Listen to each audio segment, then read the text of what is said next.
Hi, my name is Deanna Reynolds, and I am an attorney, and she is. I am Shanera Carter, and I'm a real estate broker. And if you're wondering why there's so many devices at the table, it's because she's a real estate agent, and she has not just a laptop, an iPad, but also a phone. Why? Why? I have a lot of devices. She has a lot of devices because she has to stay connected. I have to stay connected. Absolutely, which reminds me, let's silence our devices. Okay, do not disturb is on. You know what, Shanera, there is a lot going on in the world of real estate. And what's most happened recently is the lawsuit related to the National Association of Realtors. In that lawsuit, it changes how buyers, real estate agents are compensated when they represent a buyer in the sale of a home. So, Shanera, in your own words, prior to this regulation and this new rule that's impacting the industry, you as a buyer agent, how would you get paid?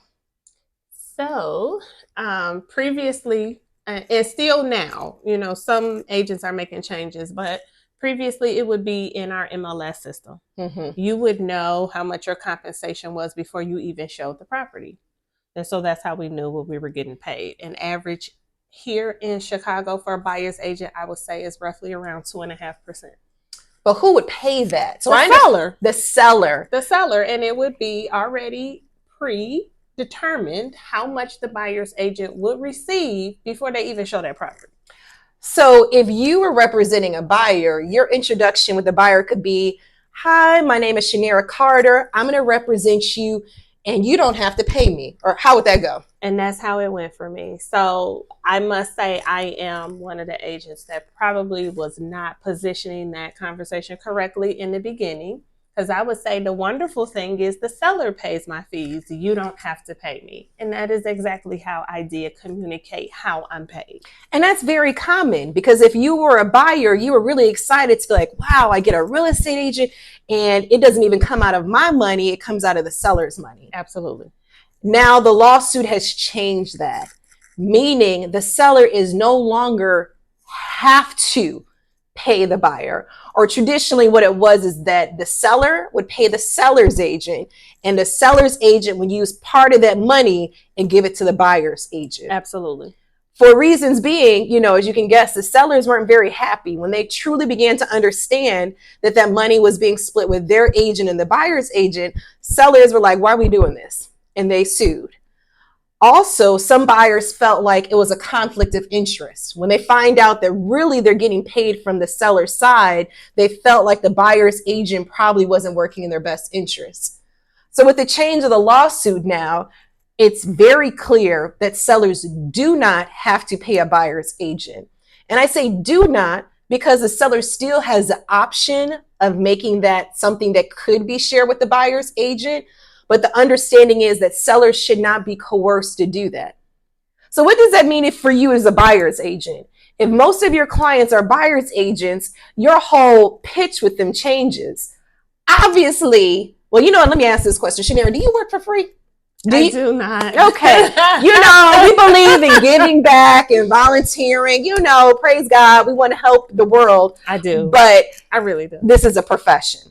So as a buyer's agent, you kind of have to rethink how are you going to be compensated? Absolutely. So this is, I don't want to say earth shattering, it's just changing the game in its entirety. Drastically.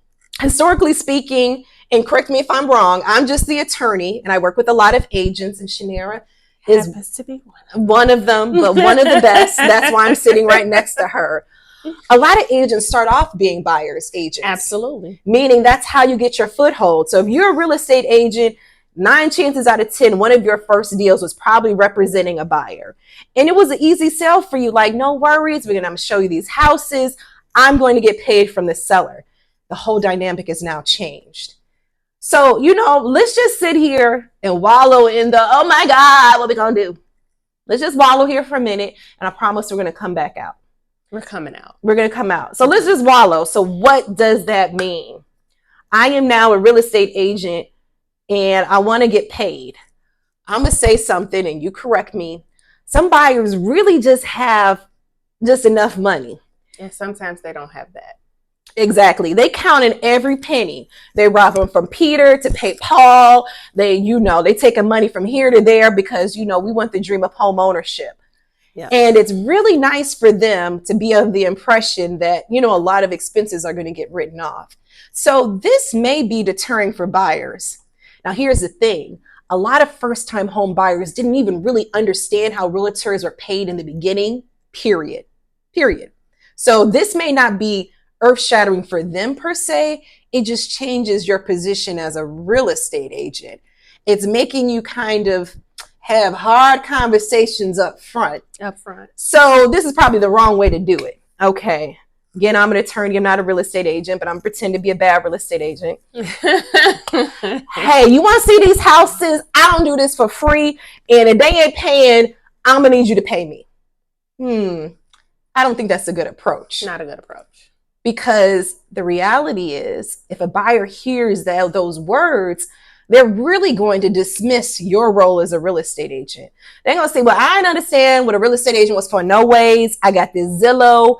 I got this Redfin, and I just get alerts all day. So poof, be gone. Mm-hmm. So that is a concern. And they do. And sometimes those alerts, they know about properties before we do because it's instant. Mm-hmm. Yeah, mm-hmm. For sure. So in their minds, what do I need an agent for, right? The agents are coming up to me. I'll just call the agent that's right there. I'll just call the listing agent. And that's possibly what some people may revert to if there's no buyer compensation involved. So just to break it down, they feel like they're on the internet anyway. Yeah. What do they need you for? Why should I pay you? Right. Why should they pay you?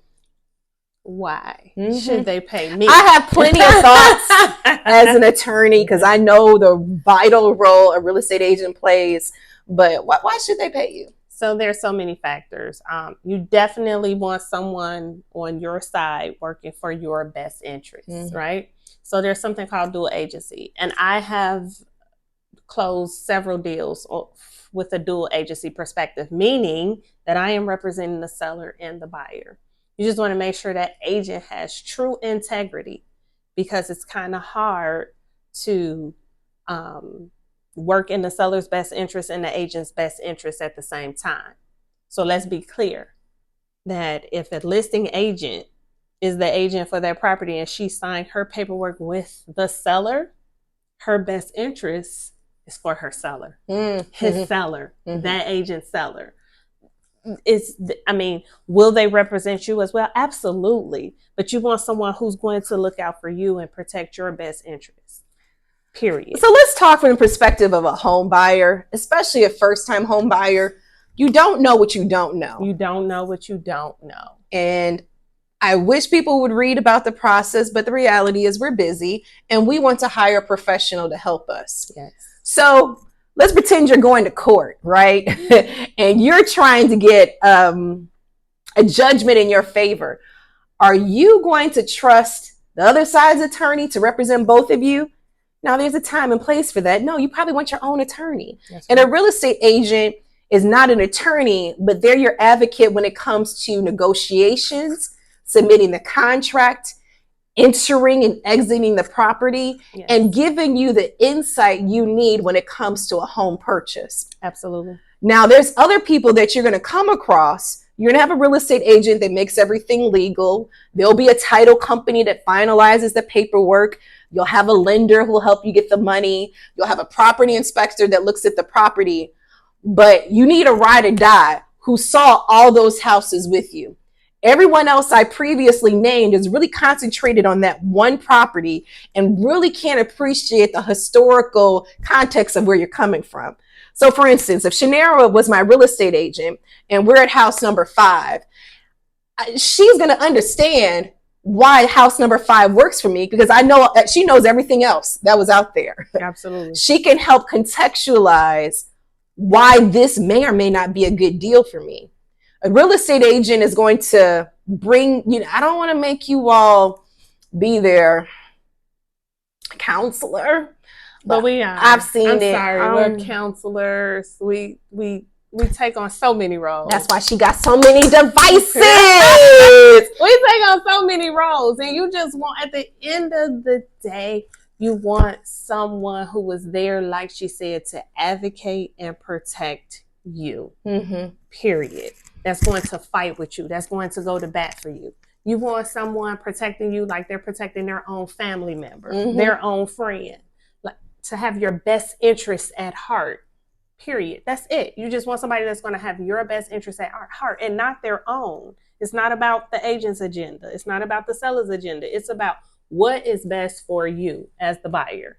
Now, can the seller's agent provide that for you? I'm not going to say that they cannot. But can I promise you that that's going to happen? I can't. I'm sorry, I can't. Yeah. So that's the reality. That's the reality. So that's what's going to happen. What you do want. So for the buyer, right? How do you protect yourself in this scenario or this situation? So what's already starting to happen is when we go into the MLS, we are seeing zero compensation on the buyer side. So that realtor that you hired to have your best interests, what happens next in that instance? That agent needs to call that listing agent to say, my client is interested in this property before you even go and see the property, so have patience. My client is interested in this property. Is the seller paying any type of buyer compensation? That's the first conversation that needs to take place. So in the event that that answer is no, your agent needs to come back and have a serious conversation with you. Because now how does that agent get paid? You may not even like the property, but we have to do these negotiations before we even show the property. And you know what? To flip it on the other side, if I'm a seller, should I give a commission? Absolutely. Well, let's think about it. I want you to tell me why. Because you're also the listing agent. I am. I'm a listing agent. So I am a listing agent. So let's be clear on the conversation that I am having with my sellers. What is about to happen is that you have the choice to not compensate the buyer's agent. Let me explain what is possibly going to happen as a result. Agents are not going to show your property if there is no compensation for them and if their buyer can't afford to pay them. So what's going to happen? We're going to have less eyes on your property because you don't want to pay the buyer's agent. So I am a buyer's agent and I'm a seller's agent. So I'm not in favor of that situation. In the event that my seller says, no, I'm sorry, I'm not paying it, then we have no other choice. Unfortunately, I will have to let the buyer's agent know that there's no compensation for them. Yeah. I don't know. And then the thing is too, if you are a seller's agent and you have a listing and you find yourself kind of in a position where you end up having to help the buyer's agent, you're opening yourself up to, I don't want to say headache. I mean, it's just, you probably may end up getting all of the commission, but you're going to work for it. And there is going to be a risk associated with that. And what's the risk associated with that? The promises that you made to your seller as far as being able to sell their property. Now that those chances have decreased because we have less visibility on the property because buyers agents are not getting the compensation. So what's going to happen here in these instances? Sometimes you're going to say, no, you're going to be set on, there's no compensation. You figure it out. But after that property sits, what happens? Do you decide to share your commission just so the property can get sold? Like, what happens? I really don't know. But for me, I'm not going to let a property sit. I love clients, period. I want everybody to have the ability to experience ownership. We need to own the land. We need to own land where we live, right? So will I let a property sit because there's no buyer compensation? sometimes this is going to be a compromise, I think, between the buyer's agent and the seller's agent to try to come together to do what's best in the favor of both clients. Yeah. And I mean, think about how that actually would happen practically. So let's just say there's a property inspection, and let's say there's a faulty roof. Let's say you're the only real estate agent. This is how it might go. The buyer calls. Hey, Tom, the roof is bad. I want $20,000. Hey, seller, the buyer wants $20,000 for the roof. Seller says, what should I do? Tom has to think really hard. Since he's in a dual agency position, can he really give any real advice to anyone? He's stuck in the middle. So you have two parties who probably never really sold a property before and who's never bought a property before. And it's really hard to get them to come together because you can't really advise, give guidance. All you can do is relay information.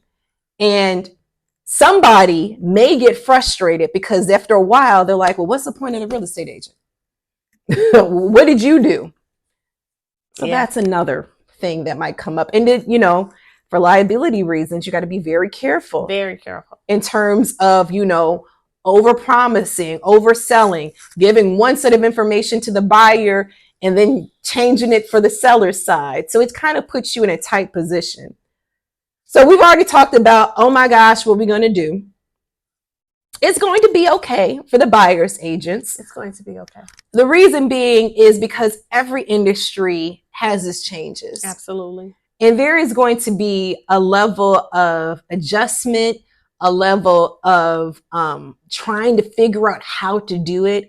And it's the ones that are innovative, the ones that persevere, who are going to be successful. Yeah. So if you are the type of person who likes an opportunity to prove your worth and to persevere, this is for you.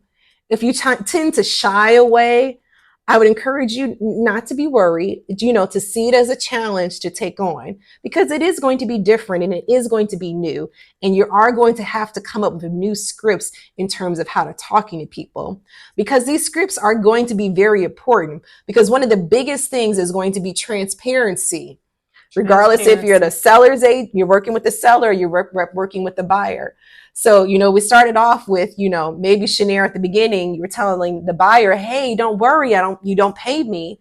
That script has to change. Has to change. Has to change. Drastically. Yes. And everything needs to be in writing. In writing. So what does that mean? Let me piggyback off that. So if you weren't doing your buyer agreements, agents, real estate agents, until you went under contract, we need to start doing those buyer agency agreements up front. That conversation needs to be had before you even go out and start looking at properties. And one of the best ways to do that would probably be to have a buyer presentation, whether it's in person, over a Zoom call, but just go over the steps. But in that, it would talk about how you're compensated. And it's a possibility that it may come down to the buyer needing to cover that compensation. But if we're lucky, the seller will cover that compensation. Here's another scenario. Seller may say, hey, I'm going to give this amount of money in credits. What you do with it is up to you. So in, you know, previously where those credits would have went to the buyer to decrease how much they bring to the table, now some of those credits may have to be utilized to actually pay your real estate agent. But even if there's some compensation from the seller, there's some room to help. There's some room to help. So just make sure you have those conversations up front so there's no surprises later. If anyone is showing properties to a buyer without a pre-approval letter, you must stop now. You should have never done it to begin with. If you don't want to work for free, you need to talk to that lender and have a clear understanding as to what they can afford. Because if it comes down to the buyer compensating you, if they really are only going to have $20 after they do the down payment, you really have to have a serious conversation, because then it'll have to boil down to, you know, Miss Ma'am, Mr. Sir, you can't afford to pay me. And unless we're looking at properties where the seller is offering compensation, this may not be a good fit for us. So I would rather you all have those conversations up front with the financing team so you can have a better appreciation of what they can afford or not. Because at the closing table, you can't show up saying, "Where's my $5,000?" And if they don't have $5,000, and the title company, real estate agent, and the lender is not obligated to make sure you, the buyer's agent, gets paid. Right. You need to do that on the front end. Absolutely. And then when it comes to the seller, well, what will you do with your listing presentations? How will that change, knowing that it's optional now for them to pay buyer commissions? Right. So it would just be that, like, you know, previously before, especially if it's their first time selling a home, right? Like previously before, this is how this went. The percentage would cover my my compensation as well as the buyer agent's compensation. But now you have a choice not to compensate the buyer. But in that presentation, it is just going over what could possibly happen, all options. If you cover everything, then there's no surprises later. So you cover everything and you say, if you don't, this is what can happen. And you still allow the seller to make the decision. But at least you've covered everything so that they can make an educated decision. Absolutely. So I think we've hit all our points, Shanera. I mean, we've gone over how the industry is changing. We discussed how it could impact future business, and we gave you all some tips in terms of how to navigate that, which is pretty much transparency and getting everything in writing. You have any final thoughts, Shanera? So my final thoughts is going to be just that. You have to, so for the agents that weren't doing their due diligence and doing that work before, you may have a little bit more work. But there are so many of you that were already doing this, so it's not a big deal to you. It's just, you know, navigating when you get to those situations. But you've already been doing all the hard part up front. So kudos to you. And those that aren't, just start now. Start before it happens. It's up to you. So it's all on you. I'm talking to you. You got this. You the real estate agent, you the seller, you the buyer. Is going to be okay. Ask questions, be informed. You know, it's going to be an interesting time, but you got it. You got this. You got it. You got it. You know, that's my motto. You got this. You got this. You've been too serious. You got this. Yes. We got this. Yes. We all got it. All right. We out. Bye.